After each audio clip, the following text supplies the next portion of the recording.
இப்போ உள்துறை அமைச்சர் அமித்ஷாவோட அந்த பேட்டிகள் தொடர்ச்சியாக அவர்கள் ஒருவேளை அந்த வடமாநில அரசியல் நிலவரத்தை பொறுத்து தமிழக அரசியலிலும் அதுபோன்ற தேசிய ஜனநாயக கூட்டணி தலைமையில் ஆட்சியில் பங்கு, அந்த முதலமைச்சர் அந்த தேர்தலுக்கு பின் தேர்ந்தெடுப்பது, இந்த போக்குகளில் ஒரு உறுதித்தன்மை இல்லாமல் இருப்பதாக பொதுவாக விமர்சிக்கப்படுகிறது.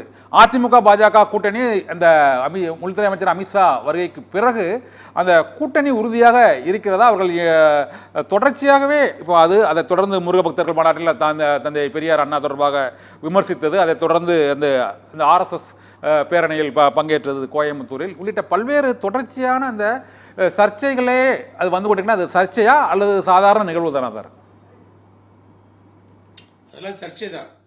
நீங்க வடக்க நடக்கின்ற அரசியல் நிகழ்வுகள்லாம் வந்து அது அங்கே பொருத்தமாக இருக்கும், அதை அங்குள்ள மக்கள் ஏற்றுக்கொள்வார்கள். ஆனா தென் மாநிலங்களை பொறுத்த மட்டும் அதை மக்கள் ஏற்றுக்கொள்ள மாட்டார்கள். அடித்தால் ஒரே அடிதான். திமுக வேண்டாம் சொன்னால் அதிமுக தான் ஆட்சியை கொடுப்பார்கள், பங்களிப்பை கொடுப்பார்கள், அதிகாரத்தை கொடுப்பார்கள், அதிகாரத்தில் உட்கார வைப்பார்கள். அதுல யாருக்கு வந்து பங்கு கொடுக்கின்ற பணியை தமிழ்நாட்டு மக்கள் செய்ய மாட்டார்கள். ஒரே அடி. அதிமுக பெரும்பான்மையான இடத்தில் போட்டியிடும், பெரும்பான்மையான இடங்களில் வெற்றி வரும். அதிமுக ஆளும் எடப்பாடி முதலமைச்சராக வரும். அது எந்த மாற்று கருத்துக்கும் வேலையே கிடையாது. தொடர்ந்து அதுபோக வந்து நீங்க வந்து முருக பக்தருடைய மாநாடு சொன்னீங்க. அதெல்லாம் நாங்க அதிமுக வந்து அவரவர் விருப்பப்பட்டு பக்தியினுடைய அடிப்படையில், முருக பக்தருடைய அடிப்படையில் நாங்கள் வந்து ஒரு ஆன்மீகத்தினுடைய அடையாளமாக இருக்கக்கூடிய மதுரையில் நடக்கின்ற மாநாட்டில் சென்றோம். அங்க நடக்கின்ற சில நிகழ்வுகள் பல பேருக்கு அந்த செய்திகள் டிவியில் கிடைக்காது. எங்களுக்கு டிவியே எங்க முன்னாடி இல்ல, அதனால அதை பார்க்கவே இல்லை, சத்தம் கூட எங்களுக்கு கேட்கல.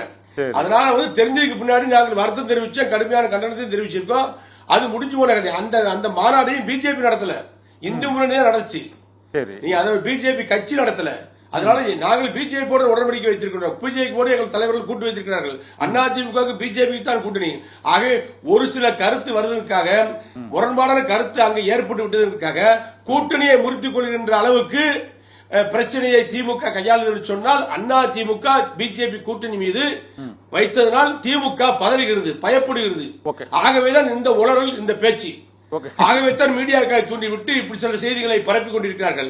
திமுக கணக்கு அதிமுக பிஜேபி கூட்டணி உழையாதா, உறவுகள் குலையாதா, கூட்டணிக்குள் பிளவு ஏற்படாதா என்ற ஒரு எண்ணத்தின் அடிப்படையில் தான் திமுக இன்றைய அரசியல் நாடகத்தை அரங்கேற்றுகிறத ஒழிய அவர்கள் தார்மீக ரீதியாக சொல்லவில்லை. கொள்கை ரீதியாக ஒப்புக்கொள்ளாத, மக்கள் ரீதியாக ஒப்புக்கொள்ளாத, தொண்டர்களால் ஒத்துக்கொள்ள முடியாத கூட்டணியை அமைத்தவர்கள் திமுக கட்சியை சேர்ந்தவர்கள் தான், திமுக தலைமை தான். ஆகவே வந்து அதிமுக அமைத்திருக்கிற கூட்டணிக்குள் கல்லையும் வீசி அதிமுக பாஜக கூட்டணியில பல்வேறு சிறு பிரச்சனைகள், அது நீங்கள் சொல்ற மாதிரி மற்றவங்க அந்த பிரச்சனையை கூட உருவாக்குறதா சொல்றீங்க. அதுக்கு திமுக தான் காரணம் சொல்றீங்க. ஆனா திமுக கூட்டணியில அப்படி எந்த பிரச்சனையுமே இல்லையே சார். அவங்களுக்குள்ள பெரிய அளவுல சர்ச்சை ஒன்றும் ஏற்பட்ட மாதிரி தெரியல. இங்கதான் அண்ணா பெரியார வந்து விமர்சிச்சுட்டான்னு சொல்றாங்க. அப்புறம் கூட்டணி அரசா ஆட்சி அங்க இதுல தொடர்ந்து விவாதம் வந்துகிட்டே இருக்குது. அண்ணா தொடர்ச்சியாக யார் முதலமைச்சர், தேசிய ஜனநாயக கூட்டணி தலைமையா அதிமுக தலைமையா என தொடர்ச்சியாக இந்த சர்ச்சைகள் வருவதற்கு அது திமுக எப்படி தரது காரணமா அது இருக்கும் சார். முருக பக்தருடைய மாநாடு இரவு 10 மணிக்கு முடியுது. சரி, 10:15 மணிக்கே வந்து அண்ணாவை விமர்சனம் பண்ணிவிட்டது. இந்த மாநாடு முருக பக்தர்கள் மாநாட்டில் அதிமுக அமைச்சர்கள் கண்டுகொள்ளவில்லை என்று பிரச்சாரத்தை அவங்களுடைய ஐடியும் கையில் எடுத்தாங்க. ஆகவே வந்து எங்களை உற்று நோக்கி கொண்டிருக்கின்ற கட்சி திமுக, இந்த பிரச்சனையை பெரிதாக்கின கட்சி திமுக. திமுகவுடைய தலைவர்கள் தான் வந்து பெரிய பிரச்சனை ஆக்கினார்கள். அண்ணாவுக்கு இவர்கள் வேண்டியவர்களை போலவும், பேரறிஞர் அண்ணாவுடைய புகழை திமுக ஆட்சியில் பரப்புவதை போலவும் இவர்கள் சொல்வதெல்லாம் பொய். அண்ணாவுடைய வளர்ப்பு மகன் பரிமளம் தற்கொலை செய்து கொண்ட நேரத்தில் கூட, பொருளாதார ரீதியாக பாதிக்கப்பட்டு தற்கொலை செய்து கொண்ட நேரத்தில் கூட அன்றைய திமுக அரசு, கலைஞர் அவர்களோ திமுக அமைச்சர்களோ பரிமள அண்ணாவுடைய வளர்ப்பு மகனுடைய குடும்பத்தை பற்றி கவலைப்படவில்லை.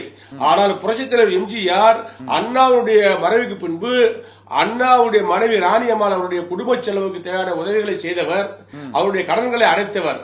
புரட்சி தலைவி அம்மா அவர்கள் அண்ணா எழுதிய புஸ்தகங்களை எல்லாம் அரசுடைமையாக்கி அந்த பணத்தை அண்ணாவுடைய மனைவி ராணியம்மாள் பேரில் டெபாசிட் செய்து அதை வைத்து காலம் முழுக்க நீங்கள் பயன்படுத்திக் கொண்டு வாழுங்கள் உங்கள் வாழ்க்கை முழுவதும் என்று சொல்லி அண்ணாவின் குடும்பத்தை வாழ வைத்த, பொருளாதார ரீதியாக சங்கடங்களை நிவர்த்தி செய்து வாழ வைத்த தலைவர்கள் புரட்சித் தலைவர் எம்ஜிஆர், புரட்சித் தலைவர் அம்மா அவர்கள். இது போன்ற எதையாவது பரிமளம் அவர்கள் இறந்தார்கள். அண்ணாவுடைய ஒரே வளர்ப்பு மகன் பரிமளம் இறந்தார், தற்கொலை செய்து கொண்டார். பின்னாடி வீட்டுக்கு பின்னாடி கிணத்துல விழுந்து. ஏதாவது கலைஞர் அவர்களோ திமுகவோ அண்ணாவுக்கு ஏதாவது செஞ்சாங்களா? அண்ணா குடும்பத்துக்கு ஏதாவது செஞ்சாங்களா?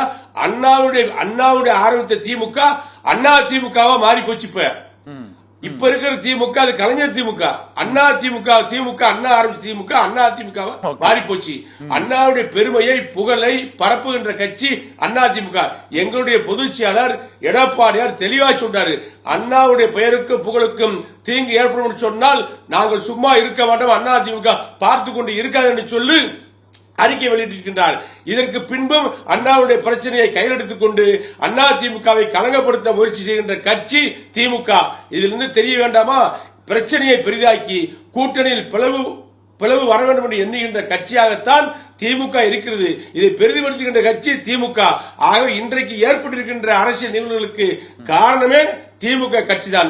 ஒரு காலம் அவருடைய எண்ணங்கள் ஈடேறாது, நடக்காது. அண்ணா திமுக வலிமையாக நின்று கூட்டணி அமைத்து அண்ணா திமுக பிஜேபி கூட்டணி தமிழ்நாட்டுடைய வெற்றி கூட்டணியாக மாறி ஆட்சி அமைக்கும். முதலமைச்சராக எடப்பாடியார் வருவார்.